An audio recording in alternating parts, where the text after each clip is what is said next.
आप लोगों को वेलकम करती हूँ मैं अपनी दुनिया में। मेरी ज़िंदगी व्हील चेयर पर बैठकर कैसे गुजरती है ये सब मैं आप लोगों के साथ शेयर करती हूँ। मेरी रोज़ की रूटीन देखने के लिए मेरे चैनल को ज़रूर सब्सक्राइब करके मेरी फैमिली का हिस्सा बन जाइए। अस्सलाम वालेकुम जी, कैसे हैं आप सब लोग? उम्मीद है सब ठीक होंगे, खैरियत से होंगे। मैं भी अल्हम्दुलिल्लाह जी ठीक ठाक हूँ। सुबह के 10 बज चुके हैं। वैसे तो हमने नाश्ता कर लिया है, बर्तन भी धो लिए हैं, सारे काम घर के कर लिए हैं, लेकिन अब्दुल्लाह की रोटी अभी मैंने बनानी है क्योंकि सुबह सुबह ना वो जब उठा स्कूल के लिए तो आटा आज अपना नहीं गूंदा हुआ रखा था, क्योंकि कल हम आए थे ना वहाँ से, रात को कुछ बनाया भी नहीं, रोटी भी नहीं बनाई, आटा नहीं गूंदा था। सुबह जब उठा है तो अब्दुल्लाह के स्कूल का टाइम भी हो चुका था, फिर अब आटा गूंदते रोटी बना दे तो लेट ही हो जाता। तो फिर अब्दुल्लाह ने कहा कि मम्मा मैं आज नाश्ता नहीं करके जाता। खैर उसको चाय के साथ हमने ब्रेड तो दिए हैं, लेकिन रोटी उसकी खाने की आदत है, तो वो कह रहा था मुझे भी भूख लगेगी स्कूल में, मम्मा आप मेरे लिए लंच भेज देना। तो अभी मैं उसके लिए रोटी बना रही हूँ। 10 बज चुके हैं, हमने तो नाश्ता कर लिया है।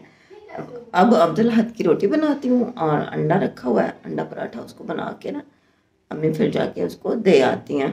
बाकी आज का दिन हमारा जो है ना वो कैसे गुजरेगा ये देखने के लिए आपने वीडियो पूरी देखनी है। चैनल को ज़रूर सब्सक्राइब कर लें और मेरे दिल से और बहुत सारी दुआएं आप सबके लिए। रोटी मैंने पका दी थी और अम्मी देकर भी आ गई अब्दुल्लाह को खाना दे के आ गई हूँ। अस्सलाम वालेकुम मेरी प्यारी प्यारी बेटियाँ, बेटे, बहन भाई, कैसे हो? सब ठीक हो? उम्मीद है ठीक ठाक ही होंगे, खुशाबाद होंगे। अल्लाह पाक की रहमतें हों, बरकत हो, सुख सेहत वाली ज़िंदगी अल्लाह पाक नसीब करे, आमीन। रिज़्क़ में बरकत दे, और जिनकी औलाद नहीं है अल्लाह पाक उनको औलाद दे। मैं भी अल्हम्दुलिल्लाह ठीक हूँ। तो अभी आप इधर धूप में बैठे हैं, अंदर सर्दी थी, काम शाम सारे कर लिए हैं जी, काम कर लिए हैं। बस आहद को रोटी भी दे के आ गई हूँ। तब मैंने कहा मेरी बनाओ, मैं भी दुआ सलाम कर लूँ अपनी बेटियों से।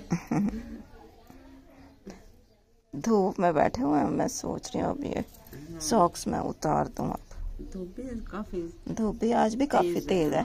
कल भी अच्छी धूप थी और आज भी अच्छी धूप है। अंदर जाओ तो सर्दी लगती है, बाहर हो तो धूप में बैठा नहीं जाता। बंदा क्या करे।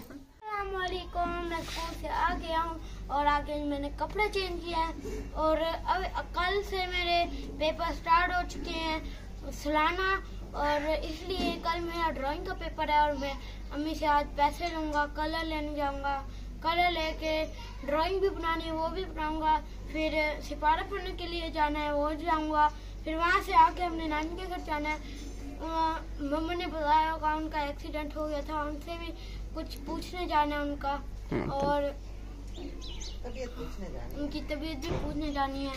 आप लोगों ने जुड़े रहना हमारे साथ, वीडियो को स्किप बिल्कुल नहीं करना, चैनल को सब्सक्राइब करना है, लाइक करना, शेयर करना, कमेंट करना, बेल नोटिफिकेशन को ऑन करना है। अम्मी लेकर आई हैं पकोड़े बनाने का सामान। अम्मी जा रही थी साथ वाले घर में मिलाद है उधर, तो हाँ जी प्याज वो हो रहे हैं।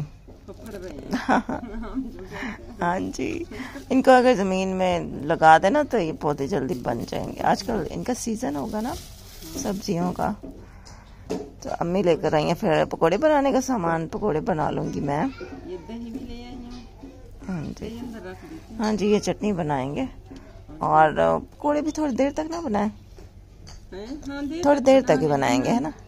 मैंने कहा मुझे देर लग जाए तो फिर आप बना लेना ना, रख देती हूँ अंदर। 4 बजे बनाना शुरू करूँगी। आलू रख देती हूँ, सही है। काट लेना। अम्मी जा रही थी मिलाद पे, अम्मी कह रही मैं सब सौदे वगैरह लेके रख देती हूँ, फिर तुम थोड़ी देर तक इसको बना लेना। सुकून से बैठी रहूँगी ना उधर मैं। हाँ जी, ये अब्दुल्लाह का बैग इधर ही रखा हुआ है, मुझे दिखा रहा था कि मम्मा मेरा ये वाला डेट शीट है, ये वाला मुझे होमवर्क मिला है, तो बस अभी यहीं रख के खुद खेल रहे। अम्मी तो चली गई थी मिलाद पर और मैंने फिर पीछे पकोड़े बनाने का सामान जो है ना वो तैयार किया। आलू काटे, प्याज काटे, हरी मिर्चें, उसके बाद बेसन मैंने छाना। ऐसे जब अम्मी वापस आई थी ना, अम्मी कह रही थी आलू तो मैंने ज़्यादा वैसे ही रख दिए थे, तुमने सारे ही काट दिए। मैंने कहा हाँ जी, मुझे लगा सारे ही काटने हैं, तो मैंने सारे ही काट दिए। भले ही मुझे अब कुकिंग आ गई है, लेकिन फिर भी मुझे अम्मी की जो वो है ना क्या कहते हैं उसको डायरेक्शन, मतलब अम्मी बताती हैं कि ये चीज़ काफ़ी है, तो फिर वो मुझे काफ़ी लगती है। वरना कभी कभी ऐसा होता है मैं ज़्यादा चीज़ डाल देती हूँ, कभी कम डालती हूँ, ऐसा मेरे साथ हो जाता है अगर अम्मी मुझे ना बताएं तो मुझे हर कदम पे अम्मी की हिदायत चाहिए होती हैं। उसके बाद मैंने पकोड़े बनाए। अच्छा, मेरे साथ अक्सर ना एक मसला आ जाता है जब भी मैं पकोड़े बनाती हूँ, जब पहली दफ़ा मैं पकोड़े डालती हूँ ना कढ़ाई में, वो कढ़ाई के साथ चिपक ही जाते हैं। ऐसा पता नहीं क्यों होता है, पता नहीं बेसन में मसला होता है या मेरी कढ़ाई में या मेरे पकाने के तरीके में, वो मुझे आप कमेंट करके ज़रूर बताइएगा। पहली दफ़ा जो होता है ना वो चिपक जाते हैं। खैर उसके बाद जब मैं बनाती हूँ ना अगले पकोड़े जो होते हैं ना वो सही बन जाते हैं। जो पहली दफ़ा वाले क्यों चिपक जाते हैं ये समझ नहीं आती। फिर अम्मी जब मिलाद से आई थी तो उन्होंने मेरे लिए एक चावल की प्लेट भी भेजी थी, जिनके घर मिलाद था। वो कह भी रहे थे कि लुबना क्यों नहीं आई, तो उन्होंने फिर चावल भेजे। फिर चावलों के ऊपर मैंने पकोड़े डाले, चटनी डाली और मैंने खाए मज़ेदार किस्म के बनाकर। यहीं पे जी अगर आप लोगों ने मेरे चैनल को सब्सक्राइब नहीं किया तो प्लीज़ चैनल को सब्सक्राइब करके मेरी फैमिली का हिस्सा बन जाइए। और आज मैं एक यूट्यूबर को जी मुबारकबाद भी दूंगी, क्योंकि उनकी ज़िंदगी का एक नया सफ़र शुरू हो रहा है। माशाल्लाह से उनका निकाह हुआ है। रजब भट्ट को कौन नहीं जानता, आजकल वो बहुत ही यूट्यूब पे छाए हुए हैं और उनकी शादी भी छाई हुई है यूट्यूब पर। तो रजब, आपको मेरी तरफ से भी बहुत बहुत ज़्यादा निकाह मुबारक हो। अल्लाह पाक आपको बहुत सारी खुशियाँ दे। और आप भी यूट्यूबर हैं, मैं भी यूट्यूबर हूँ, तो मतलब हमारा एक समझ लें कि हम क्या कहते हैं कुलीग हो गए ना। तो उस हवाले से मैंने कहा चले आपको मुबारकबाद दे दूँ। फिर हमने चाय बनाई थी, चाय के साथ भी मैंने एक पकोड़ा खाया था। अब्दुल्लाद अपना होमवर्क कर रहा था और ये सुबह का टाइम हो गया था। सुबह सुबह हमने लिए थे चने अब्दुल्लाद के लिए। अब्दुल्लाद स्कूल जाता है ना, तो स्कूल जाने के टाइम उसको चाय या तो चाहिए होती है या फिर सालन या चने। तो रात को सालन तो हमने बनाया नहीं था, फिर चने हमने ले लिए। उसने फिर रोटी चने के साथ खाई और वो माशाल्लाह से स्कूल चला गया। उसके जाने के बाद फिर हम लोग चाय बनाते हैं। सर रात को मैंने बताया ना कि आलू ज़्यादा मैंने डाल दिए थे, तो उसकी वजह से मुझे फिर बेसन भी थोड़ा ज़्यादा ही डालना पड़ा। तो वो जो मिक्सचर है ना वो ज़्यादा हो गया। फिर जितने रात को हमने खाने थे उतने तो पकोड़े बना लिए थे, लेकिन बाकी जो है ना काफ़ी सारा सामान उसका बचा हुआ फ्रिज में रख दिया था। हमने कहा फिर मतलब दोबारा दिल करेगा तो बना लेंगे, फिर दोबारा तो भूख ही नहीं लगी।